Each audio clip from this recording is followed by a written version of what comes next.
So good morning, everybody. We're going to wait on this audience to build just a little bit more. We do have some really exciting breaking news and some distressing breaking news, too. So there's lots to cover this morning. I don't know if you guys saw, this is great news. WWE executive Linda McMahon has been confirmed. So she will, by the Senate, so she will leave the Small Business Administration. So that's really exciting news. Another win for Team Trump. Linda McMahon is a great entrepreneur, has been a great Trump ally for a long time. And so thank God she's been confirmed by the Senate. That is great news. If you guys love that news, if you love that Trump news, give me a thumbs up. But now we're over 1,000. Let's get with it. The first thing I saw, and this is actually on DennisMichaelLynch.com, so if you guys haven't seen this yet, make sure you pull it up, is that there's a white privilege campaign, and it's really pretty strange, actually. There's a college called Elizabethtown College, and it's in Lancaster, Pennsylvania. And, oh yeah, happy Valentine's Day, by the way, as I see that in the comment section. So anyway, there's this ultra-liberal college in predominantly white county, Lancaster, Pennsylvania, and they're doing a campaign, the Democrats there are, they would require white students to wear white puzzle piece little clips on them. Basically to remind them and everybody that they're talking to about this notion of white privilege. Well, let's put aside the fact that there's some really, I hate making Nazi comparisons, but there's some concerning history with forcing people that are part of your group to put a marking on them to signify what group that they're part of. And so I don't know what they're thinking, but this is the group. And so the president of the group said that discussions about race are often perceived as being only open to people of color, but I think it is important for white people to partake in conversations about race. So, look, instead of talking about, this is something that I've noticed with Democrats now. And I've been a registered Democrat. I voted for Obama. I voted for Trump because I realized what a mistake that was the first time around. What I've realized with Democrats is that they're, instead of focusing on real issues that impact you day to day, what they do is that they're focusing on these social liberal outrage issues. For instance, hyper focusing in on this ambiguous term of white privilege. Now, do some of us have privilege? Yeah. But do lots of white people not have privilege? Are lots of white people born into poor families? They grow up, in rural America or in middle America, and they don't have all the advantages of people in industrialized areas? Absolutely.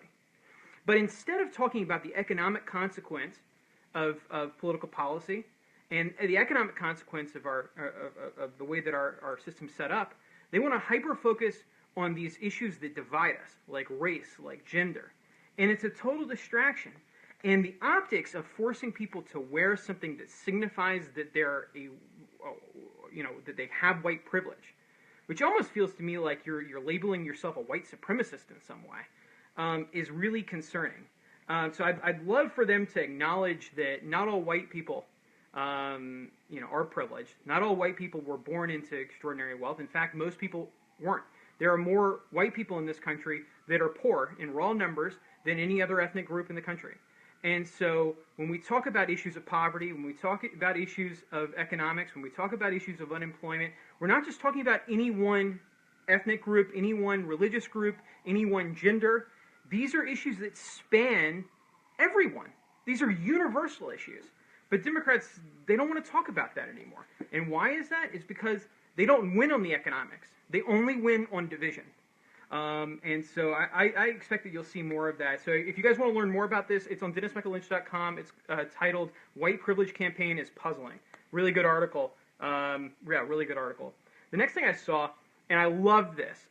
Ivanka triggered so many liberals yesterday, including liberals in the media, over, she took a picture, and I actually have it here. If you haven't seen it yet, it's on Ivanka Trump's Twitter.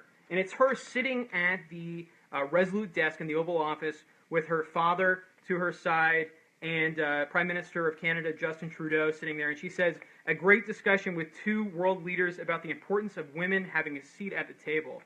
And so I actually thought this was an amazing message. I actually think that the Oval Office really suits her. I think that she'd be a great first female president. She's powerful, confident. She's got, great intellect. She makes a lot of sense. Well, this picture of a woman behind the resolute desk in the Oval Office, the most powerful position in the country, at the seat of power, having a woman in that seat has triggered so many liberals. They just couldn't stand it. They're saying that this sends the wrong message, that she shouldn't have the only seat at the table. I don't even know what they're talking about. But you can go, and this was actually also on DennisMichaelLynch.com, a great write-up on this with all of the tweets from a lot of people in the mainstream media and just liberal trolls on the internet too. And it just goes to show you that if you're not part of the political party, if you're not part of the Liberal Democratic Party and the liberal agenda, they don't care that you're a woman. They did the same thing to Melania. They trashed her with sexist rhetoric. They called her unbelievably nasty names that I'm not going to repeat here. They made unsubstantiated allegations, calling her a prostitute. No joke. A writer in the New York Times called her a prostitute. And there were these unsubstantiated claims. They were actually found to be lies. The court case was settled last week that there were some writers that said that she was back in the 90s. Total lie, total fake news, total fabrication, a smear hit job on the First Lady of the United States. Well, I think this speaks volumes about the mindset. I think that the modern Democratic Party, they don't really care about women's rights. They don't really care about strong female leaders, of which Ivanka Trump and Melania Trump are. They don't really care about strong mothers. They don't care about these things. They only care about them insofar as they're part of their pursuit of power. And so if you go on DennisMichaelLynch.com and you read some of these things, you're not going to believe it. I thought it was an amazing moment. I'm glad that Donald gave her the opportunity to have that picture. I think that's something that they'll remember forever. And it looks like, she's tackling important issues. She's not just a wallflower. Ivanka Trump's there to do business. She's there to further the agenda of her father. She's there to, keep him on track. She's there to cover his behind because, as we've seen with some of the recent personnel issues, not everybody has his best interests at heart. Sometimes they get distracted. Even good people sometimes get off course. And so to have a trusted advisor like Ivanka there that is so brilliant and is very much has a seat at the table is great. And I hate that people are disparaging her for it. But while we're talking about the media, I saw something really interesting. And it was that the editor of the Wall Street Journal, which is the only newspaper that I subscribe to, I actually still get the paper newspaper because I like to see, I like to feel it and see. I read a million different sources, including DennisMichaelLynch.com, but I like to see what the Wall Street Journal does because I feel like they've got a good perspective. The editor, Gerard Baker, somebody that I've actually met on many occasions, I sometimes will do mornings with Maria Bartiromo with him. He's a brilliant guy. He's no BS. I really can't figure out. I don't think he's got a bias. I mean, this guy plays it down the middle. He's an old school news guy. He's the real deal. Well, he sent an email to his staff, and he said that if you find it irritating that we're not taking a stance on Donald Trump, that we don't feel like we're at war with Donald Trump, that we're just going to cover him honestly, which sometimes means that you have negative stories, sometimes means you have positive stories, then you should leave the newspaper. He said that we're going to cover them from a position of neutrality, and he drew a comparison with the New York Times because the New York Times actually admits this is the first time in history, as far as I know, that you have mainstream media newspapers admitting their bias. Now, why do they admit their bias? They're admitting their bias because they think that he poses an existential threat to our American democracy. Totally ridiculous. It's hyperbole, but that's what they think. And so because they think that he poses this threat, they think that it's their responsibility to tear him down. Now, they could have thought this about George W. Bush. They could have thought this about Ronald Reagan. Now they've convinced themselves that he's an existential threat, which he's not. And so they think that they will do anything that they have to defeat him. It's unprecedented, and Baker's showing that he's not going to fall for that trap. And he said, he wrote, if you view a Trump presidency as something that's potentially dangerous, then your reporting is going to reflect that. You would move closer than you've ever been to being oppositional. That's uncomfortable and uncharted territory for a mainstream non-opinion journalist I've ever known. And by our standards, it's untenable. So hats off to the Wall Street Journal for shooting it straight down the middle. I don't love everything that they publish, but I think they've got a good perspective, and they're able to decouple opinion from journalism. And I hats off to Mr. Baker for taking a stand against this mainstream media bias. So yeah, and then, before we move past this, I know you guys are tired of hearing about the mainstream media, but I was on NewYorkTimes.com before I got on here, and one of the top stories I saw, and I printed it out here, was that mental health. That's reversed for you guys, but I'll just read it to you. Mental health professionals warn about Trump. So the New York Times, in part of their smear job on the Trump family, they're trying to claim that he is mentally unstable to lead the country. That would be a disqualifier, and so that it's really unbelievable when you pair this with the fact that just earlier this week, we heard that a New York Times journalist was peddling that fiction about Melania Trump. It's clear that they don't have any moral standards anymore. So let's get down to the topic that I know everybody's thinking about. It's General Flynn. As I said yesterday, General Flynn's a good guy. He's a patriot. He's a veteran. He served this country, and he served multiple presidents with total respect and dignity. And he made a mistake. He made a mistake recently. It was before he even took his job at the White House. It was back in December, and he had a conversation with the Russian ambassador to the United States, and he didn't fully disclose the content of that conversation. And Vice President Pence was apparently livid. A lot of people in the White House felt like they had been misled or betrayed, and so General Flynn resigned. He did the right thing. I think that he's a good guy. He's a good man. He's a veteran, as I said. But when it's time to when this kind of thing comes up, when you become the topic of conversation, it's time to take a step aside. And so, but this opens the door to a lot of different criticism from the left. They're just on the cover of the Huffington Post right now. They've got a big picture and a big headline that says, "What did he know and when did he know it?" in reference to Trump. So the Democrats on the Hill and the mainstream media are going to try to drag Donald Trump through the mud, and they're going to say that he knew that General Flynn may have been compromised months ago, and yet he still let Michael Flynn, have an office in the White House. This is not going to go away. This has got legs. It's going to stick around. I think it's ridiculous. Clearly, I don't believe Michael Flynn was compromised. I think that he didn't fully disclose a conversation that shouldn't have been had to the Vice President of the United States and the rest of the White House. And, it is what it is. We're going to put it behind us. But Democrats aren't going to. They smell blood in the water. They're like sharks. They can smell it from a mile away. And they're not going to let this one go. In the meantime, we do have a temporary or an interim National Security Advisor. It's Lieutenant General Keith Kellogg, also in consideration that Trump is considering him for a full-time appointment, but also General David Petraeus and Admiral Robert Harward is in consideration as well. And apparently he's the front runner in what used to work as a deputy to General James Mattis, who is obviously the Mad Dog is at the Pentagon now. So, we'll see what happens here. It seems like that's a pretty strong cast of characters. I will say that even though I have the most respect for General Petraeus, I think that he would be a great pick on paper. The problem is that he has his own problems. Obviously, he actually gave a quote to this back in December. He said, he had that scandal, and he said, 5 years ago I made a serious mistake. I acknowledged it. I apologized for it. I paid a very heavy price, and I learned from it. But General Petraeus is still on probation for leaking some classified information to his biographer and mistress. I think that it would be a mistake at this point for Donald Trump to go from General Flynn, who was a great man but had a scandal, to somebody that has another scandal in the recent past, no matter how qualified he is.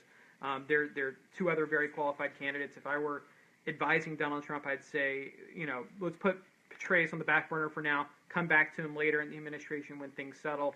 It's just a little too tumultuous right now. And Donald Trump's going to be the center of attention. He's got to be the commander. He's got to be the general. Anybody that's a distraction, I think, has got to be sidelined. But Hillary Clinton used this as an example or as an opportunity to capitalize on this little scandal in the White House. It's largely been blown out of proportion by the media, but she actually sent out a tweet.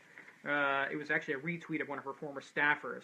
The staffer said, "Dear Mike Flynn and Mike Flynn Jr., what goes around comments around," an allusion to Comet Ping Pong, which was part of that Pizzagate scandal. And then he continued, "And given your pizza obsession, ... and there was a link to Domino's website for applying for a job. So a clear hit at Flynn and Donald Trump. Well, Hillary Clinton retweeted that and said, Felipe's got his own way of saying things, but he has a point about the real consequence of fake news. So Hillary Clinton is definitely not going anywhere. I'd say at this point that I'm pretty certain Hillary Clinton still has political ambitions. There's been a lot of whispers about her running for mayor of New York, or starting a PAC, or potentially even throwing her hat back in the ring and running for president again in 2020. I'm starting to believe more and more that she might, and I say that because there's so few people on the Democratic bench. I mean, who's the future of the Democratic bench? Elizabeth Warren? Are you kidding me? Are you kidding me? Is it somebody like I don't know, Cory Booker or Gavin Newsom? I mean, these guys are just total douchebags. I don't know anybody that's going to vote for these guys. So there is no Democratic bench. There's no logical successor to Obama to step up and run for president. So the Democrats are in real trouble. I mean, Hillary really might run again. I did, just a week ago, I thought that was ridiculous because she's getting more active with her tweets, with her, she's actually speaking at conferences. She has a busier schedule now. It seems like she's emboldened, and I really wouldn't be surprised if she flirts with the idea of running again. Now she's going to be getting kind of old. She really is. But I wouldn't be surprised if she challenges him. I'm sure that many people in the Democratic Party hope that she wouldn't, but I'm not convinced that she wouldn't win the Democratic nomination. With so few solid candidates to step up to win the Democratic nomination, I think she maybe could steal it again. So we'll see what happens with that. Talking about Democrats being totally out of control. This was also on DennisMichaelLynch.com. Some Israeli and Jewish Democrats and Democratic leaders are actually concerned about Charles Schumer's anti-Israel pick for DNC head. So this is talking about Representative Keith Ellison. Keith Ellison is a congressman right now from Minnesota. He's a Muslim, and he has a very sordid past, both in reference to Christians and Jews, as well as white people. This guy is a radical socialist. I believe that he's probably well-intentioned, but he's also has a past that's a past of using racial slurs in reference to Jews and to white people.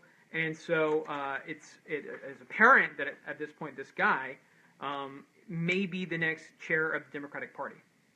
And a lot of Democratic leaders that are Jewish or Christian or have an Israeli background are concerned by Chuck Schumer's support of Keith Ellison.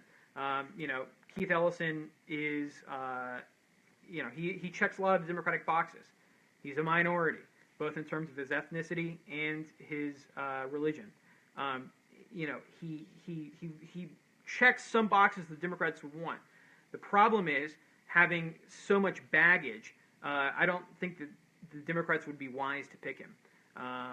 He just isn't the right pick. So we'll see what happens. There's a full story on this on DennisMichaelLynch.com. Jewish Democratic leaders fear Schumer's anti-Israel pick for DNC head. The next up was a really interesting story on Elon Musk. Elon Musk is the billionaire who has actually been relatively supportive of Donald Trump. He didn't support him in the in the election, but he sits on one of Donald Trump's boards for innovation and big business. And Elon Musk is definitely a futurist. He's the founder and CEO of SpaceX. He's the founder and CEO of Tesla. And he was one of the backers of Solar City, which Tesla just bought, which is a solar panel company. Well, Elon Musk has this fascination with going to Mars. And the reason for it is because he thinks that humanity should be multiplanetary. We should get it beyond just Earth.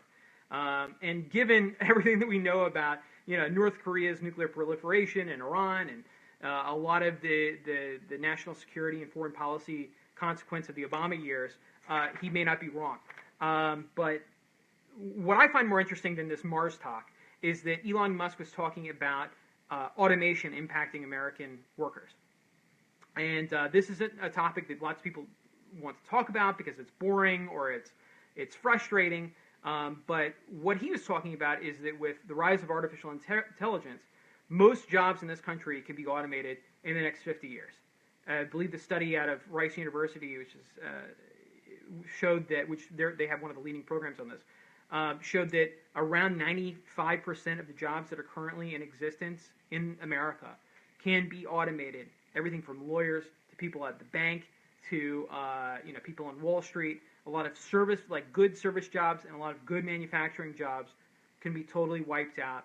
Actually, the vast majority, obviously, with 95% of them, can be wiped out in the next 50 years.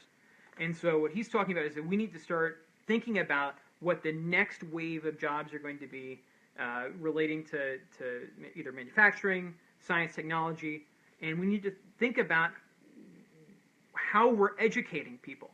We don't need that many historians. We really don't. We don't need that many English majors. We need developers. We need engineers. We need people with a science and technology background. This is the future of the American economy. And if we're not going to start innovating there, then we're going to face huge, tremendous social unrest in this country. And Democrats aren't talking about it. Republicans are talking about it insofar as, Republicans are talking about the loss of American jobs to manufacturing overseas. But in terms of the loss of American jobs to automation and technology over the coming years, there are very few people that it's on their radar. And so I just want to flag that with you guys because there are some billionaires that are talking about it now. There are some major CEOs in Silicon Valley that are talking about it. They're not talking about it because they're happy that it's going to happen. They're talking about it because they fear that it's killing the golden goose. We saw this happen with NAFTA, that giant sucking sound of American jobs coming from the United States for several decades. And look at what it did to the American Midwest. You go to Detroit. I was in Detroit not that long ago. I guess it was like a year and a half ago, actually. So it has been a little while. And the place has been totally decimated by globalization. Totally decimated. I was in actually a very nice suburb of Detroit because there still is a lot of money in the suburbs of Detroit. And I was at this beautiful shopping center. It had just been built. Really, really nice. I was in Dearborn. And if anybody is there, let me know in the chat here. And I was going to have lunch there on my way back to the airport, and I walked in with the other people I was traveling with, and I was there on business, and the power was on. I was like, "What's going on here?" And the girl at the counter explained, "Oh, this happens all the time. We have the infrastructure is so bad here that we have these little blackouts on a regular basis, these rolling blackouts." And I thought, in a major American city, you have rolling blackouts that disrupt business. You have roads that are totally deplorable. Like, honestly, you drive around some of the roads in Detroit, massive potholes. It's dysfunctional. This is the consequence of that giant sucking sound of jobs out of the United States away from the American middle class. And so when I talk about automation, I talk about it because I fear that that's the next giant sucking sound. And so do a little bit of research on it. We'll try to put some stuff on it on DennisMichaelLynch.com. I just want to go on the record with you guys, that in the next, 20, 30 years, this is going to be the major issue we're talking about as a country. Still very early days. But if I had been, prognosticating, if I had been talking politics back in 1992 when everybody was talking about NAFTA and the ratification of NAFTA coming out of George H.W. Bush's administration into Bill Clinton's administration, I would have been saying the exact same thing about NAFTA. Well, now I'm saying it about the threat of automation.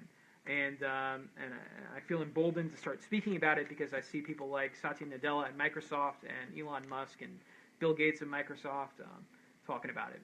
So thanks, guys. It was really great to be with you. Dennis Michael Lynch will be back ASAP. As I think you saw in the comments, he is busy at the estate doing some really, really cool stuff. I'm going to be back out there tomorrow because I got some things to set up there. And it's exciting. We've got a lot to share with you guys. He and I think, are going to start broadcasting out of there really, really soon. If you guys have any feedback, feel free to tweet at me. It's Twitter. On Twitter, I'm at Harlan, Harlan. And I'll see you guys soon. Have a great day.